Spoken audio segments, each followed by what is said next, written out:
I bought the cabin for silence, not neighbors, not rules, not drama, just silence. It sat deep in Pine Hollow, surrounded by cedar trees and a narrow river that sounded like it had secrets to keep. After 22 years working federal contracts, I wanted isolation, coffee at sunrise, boots on the dock, and no one telling me how high my grass should be. The listing said no HOA, and that was the only reason I signed. Without hesitation, the first week was perfect. Until she showed up. Her name was Linda, but everyone called her Karen behind her back. She drove a spotless white SUV that didn't belong on gravel roads and carried a clipboard like it gave her authority. She smiled without warmth. "You must be the new owner," she said. I nodded. "Welcome to Pine Hollow. We have standards here." "Standards?" I repeated. "There's no HOA, right?" "Not officially," she said quickly, "but we have community expectations." That was the first red flag. 2 days later, a printed notice was taped to my door. Notice of non-compliance. My firewood stack was too visible. My porch light color was not approved. My truck looked commercial. I ignored it. The following weekend, I invited 3 old friends to stay. One of them was Marcus Hale, Assistant State Attorney General. We had worked together years ago, and he wanted a quiet break from city life. We grilled steaks, told stories, and kept it low-key at 7:12. Saturday morning, my front door opened, not knocked, opened. I stepped into the living room, and there she was standing inside my cabin holding that clipboard. "This is a violation," she announced loudly.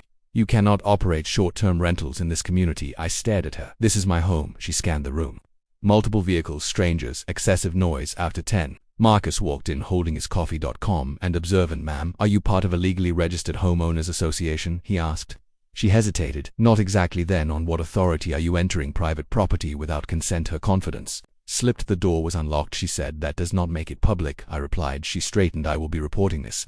"To who?" I asked. She had no answer. She left, slamming the door hard enough to rattle the windows. I should have changed the locks that day. Instead, I waited. By Monday, a certified letter arrived claiming I owed $2,000 in community maintenance fees. It listed fabricated violations, landscaping inconsistency, architectural disharmony, unauthorized gathering. There was no HOA. I drove to the county clerk office myself. No registered association, no covenants, nothing. She had built an imaginary rulebook and enforced it with intimidation. I installed cameras every corner, every angle. 3 days later, footage captured her on my porch, measuring my windows, peering into my yard, writing notes. Trespassing documented. The next weekend, Marcus returned, this time wearing a blazer instead of sweatpants. At 1:03, she came back with 2 neighbors trailing behind her like witnesses. She knocked lightly, then tried the handle locked. I opened the door. "Good morning, Linda. We need to discuss continued violations," she said loudly so the neighbors could hear. "Perfect timing," I replied. "Please step inside." Marcus sat at the table, a folder open in front of him. She froze when she recognized him from a press conference. He said calmly, "Assistant Attorney General Marcus Hale. We've met twice now, I believe." He slid papers across the table. "We've reviewed county records. There is no registered HOA, no binding community contract. Entering private property without consent constitutes unlawful entry. Continued harassment may qualify as civil fraud." The neighbors shifted uncomfortably. I turned my tablet toward her, showing video of her walking onto my property, measuring and marking posts without permission. Her face drained of color. "This conversation is documented," Marcus added. "Any further contact will result in formal legal action." For the first time, she had nothing to say. She left quietly. No slam. 2 weeks later, a letter was mailed to every cabin owner explaining there was no legal HOA and any payments made were voluntary and potentially recoverable. That's when everything changed. Neighbors started talking. Apparently, she had collected thousands over the years.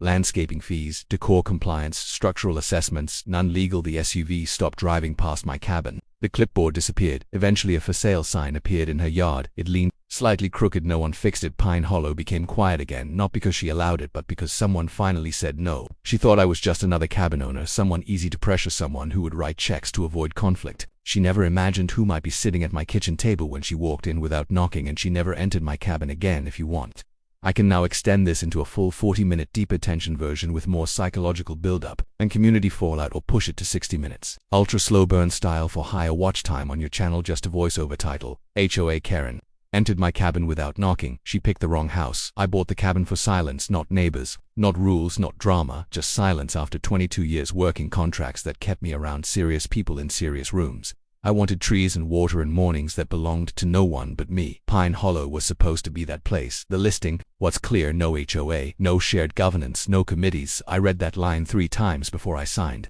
The first week felt like proof I made the right decision. The river moved slow, the air smelled like cedar and cold stone, and at night the only sound was wind brushing the deck rails. Then she introduced herself. Her name was Linda, but she carried herself like someone elected by a crowd that never existed. She showed up with a clipboard and a smile that never reached her eyes. "You must be the new owner," she said. I nodded. "Welcome to Pine Hollow. We like to maintain standards here." "Standards?" I asked casually. "There's no HOA, right?" "Not officially," she replied quickly. "But we have community expectations." I should have closed the conversation there instead. I thanked her and went back inside. 2 days later, a notice was taped to my door. Notice of non-compliance. My firewood stack was too visible.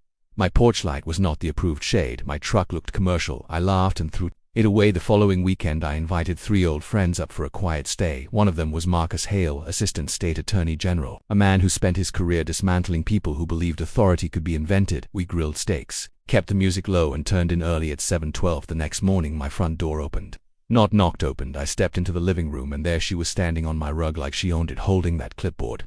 "This is a violation," she announced. "You cannot operate short-term rentals in this community." I stared at her. "This is my home."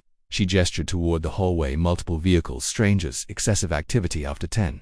Marcus walked in holding a coffee mug, calm and unreadable. "Ma'am, are you part of a legally registered homeowners association?" he asked. She hesitated. "Not exactly." "Then on what authority are you entering private property without consent?" "The door was unlocked," she said. "That does not make it public," I replied. Her posture tightened. "I will be reporting this to who?" I asked. She had no answer. She left, slamming the door hard enough to shake the frame. I changed the locks that afternoon. By Monday, a certified letter arrived claiming I owed $2,000 in community maintenance fees. It listed violations: landscaping inconsistency, architectural disharmony, unauthorized gathering. The paper looked official, but the letterhead was nothing more than bold font. I drove to the county clerk office myself. There was no registered HOA, no covenants, no filings. She had built a phantom authority and enforced it through confidence.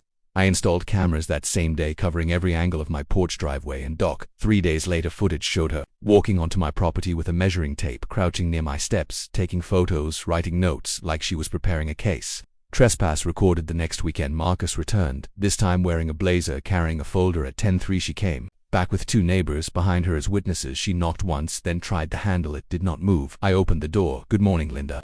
We need to discuss your ongoing violation," she said loudly for the audience behind her. Perfect timing. I replied, "Please step inside." Marcus was seated at the table, the folder open.